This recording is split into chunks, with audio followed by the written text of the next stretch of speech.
Welcome to episode 19 of the Cybersecurity Happy Hour podcast.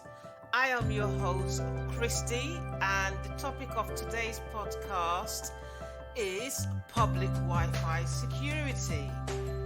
Now, before I talk about the security that's on public Wi-Fi, I always like to start with some kind of background so that you can kind of understand how the technology works, so that you can fully understand how to secure it. If you understand how it works, how the communication works, then you can understand the security of it.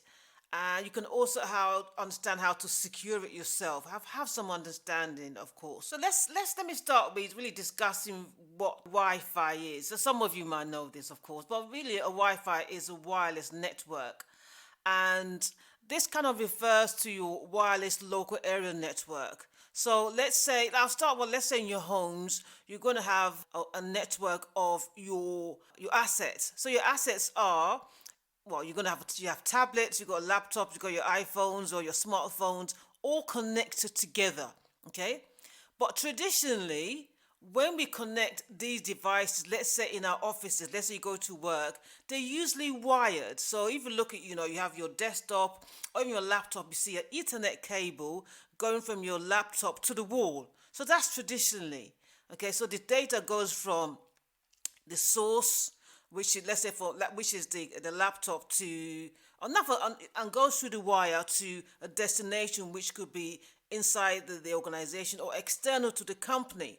All right, but with wireless network, again, wireless, we do not need any wires to connect. So that's kind of fantastic for us. Now, the science behind this, standard behind this, is what we call the IEEE 802.11 standard. Okay, so it's this standard that allows, our devices to connect together from a source, let's say, to destination. That's the standard behind it. And of course, as you know, is the Wi-Fi network that allow us to connect to like various network resources such as the internet, really. So that's one major one. When you use a public Wi-Fi. So that's a public Wi-Fi is basically a Wi-Fi that is not your own. You didn't set this up. Yes, it's not in your home or it's not in your office. Okay? So it's in the public. So when I mean the public, when you go to a coffee shop, for example, and they have that free Wi-Fi, or you go to the airport and you connect. All right? So that's what we call a public network, something you did not set up yourself. And this is all good, but what's our concern here? Our concern is, again, the security of your data. So you're going to use, you want to access the internet, and okay, your device receives a beacon.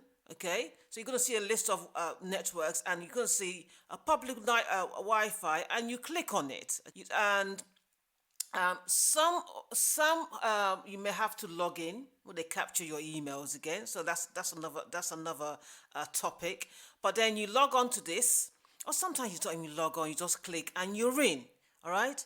But what exactly is the problem here with public Wi-Fi?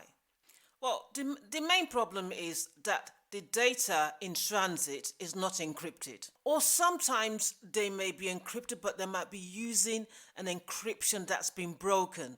Let's say there's one called WEP, Wide Equivalent Privacy, WEP, and WEP has been broken. When we say something's been broken, it's no longer secure. So let's say you access your bank, you log into your bank credentials is going to be in clear text. So some can use another tool to capture your credentials and log in and pretend to be you. So you can see how dangerous that is. What's dangerous about this? You think, okay, yeah, how are they going to get access to my data? All right. So in the first instance, let me just give you a scenario here. You decide to go to a coffee shop. I'm not going to name any names. Just go to a coffee shop, and then you log in. Okay, you sit there and you click on the Wi-Fi of the coffee shop, and you log in. However, there might be somebody else within range. There might be one inside the coffee shop, or they might be outside, they might be sitting on a bench just within range of what? The beacon, yes, the Wi-Fi signal. So what they would do is they would act as they carry out something called a man in the middle attack. So they're in the middle of the transmission between yourself and let's say your bank, for instance. So they're going to just there, and they're in the middle, they're capturing the data. Now, because the information is not encrypted, okay, they can read that data in clear text and reuse it. All right, so that's one way. They say the man in the middle attack. You just sit in the middle and capture all the traffic. And remember, I'm just using one person, but imagine if there were 10 people, using that public Wi-Fi. The hacker would capture all the data. Now, when I mean data, I'm just gonna be a bit more specific here.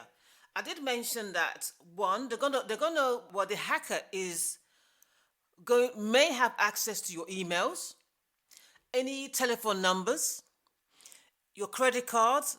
Remember, these are encrypted. If you log into, let's say you go to any other websites that, again, those websites are not encrypted, okay? The cyber criminal has access to all this.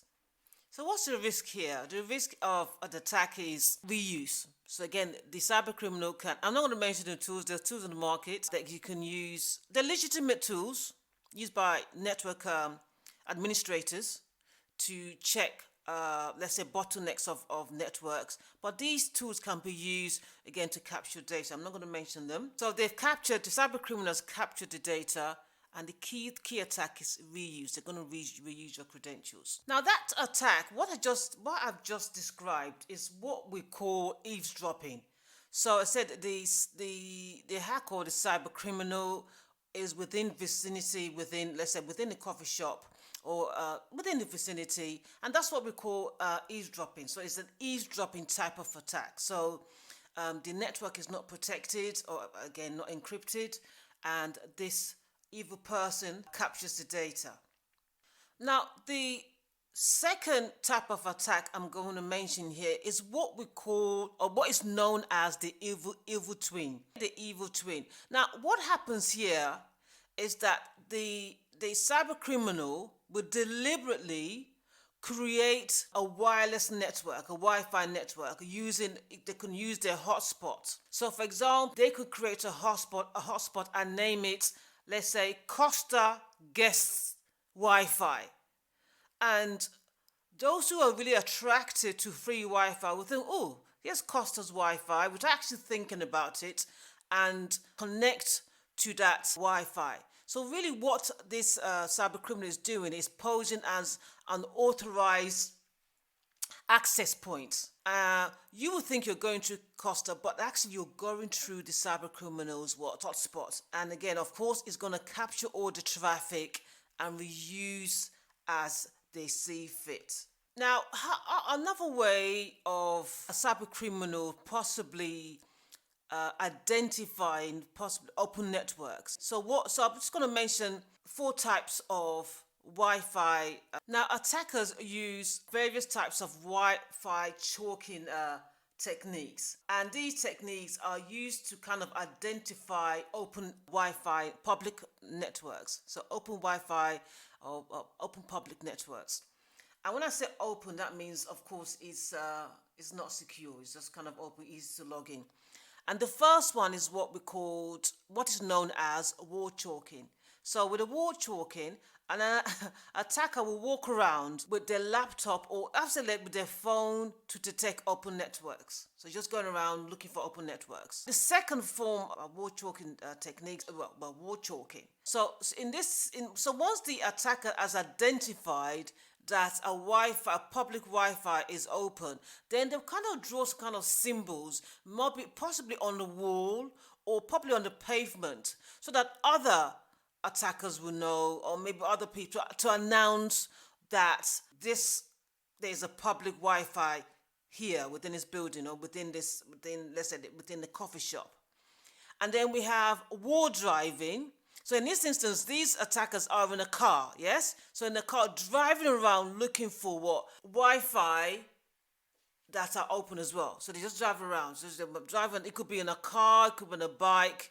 Okay, you're looking for open networks. All right?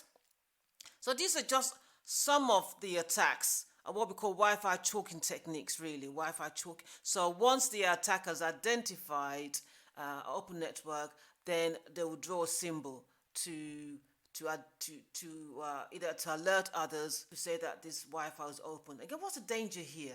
So if it's open, that means they can capture your data. That's the essence of this. It is open, no security, more poor encryption. They have keys to the kingdom. Now, what can you do to protect yourself if you do not have any options? I know the Wi-Fi is free, okay? Well, in the first instance, I would say do not use public Wi-Fi.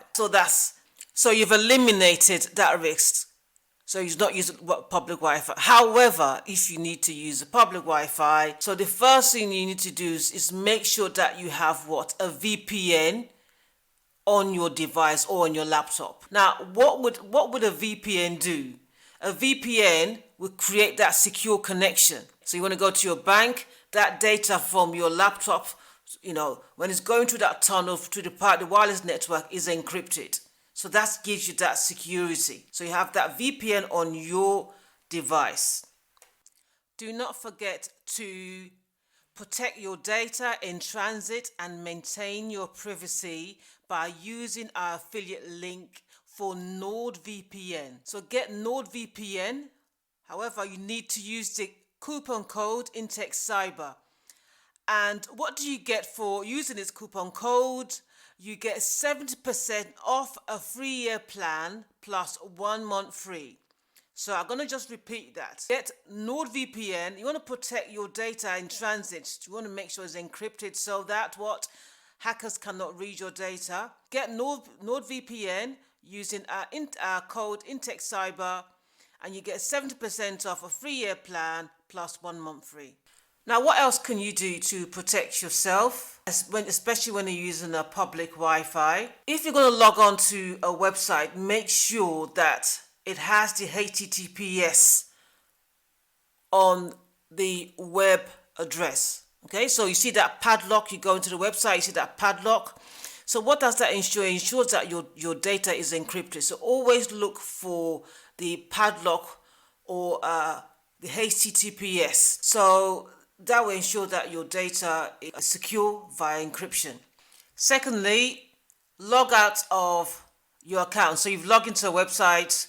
Let's say it could be any website. Let's say it could be your email. Make sure that you log out and you close the browser. Okay. So again, when you close the browser, that session ID, that session is actually terminated. Now, thirdly, make sure that your passwords are unique. So do not use the same password for your Gmail account and use it for your Outlook account or other email accounts that you use, or any services that where you require credentials to log in. So make sure that credentials are unique for that account. And secondly, of course, use two-factor authentication or multi-factor authentication.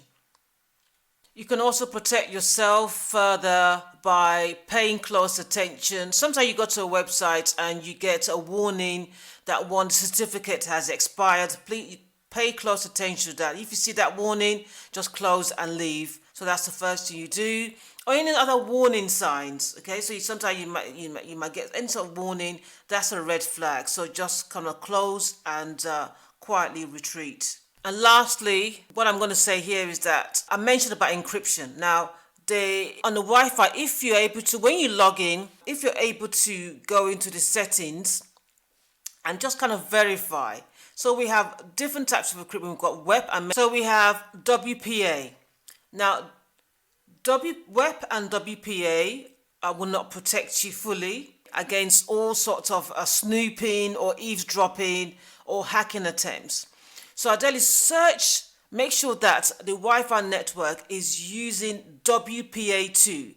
WPA2 today has the strongest encryption. We're moving on to WPA3 very soon, but at least look for WPA2. And if you're an organization, make sure it's WPA2 Enterprise. Now, just to finish off, only use wireless networks that are protected. Only you need to protect your information. So make sure that they are protected. And again, I mentioned coffee shops. It could be a coffee shop, it could be a library, it could be an airport, hotel, it could be a college, for example. Some of these Wi-Fi and public Wi-Fi are not secure. So it really comes down to you to take ownership of your information. So if you follow the advice I've given, then you should be okay. Now, that's all for today's podcast. Thank you for tuning in and listening. Until next time, bye.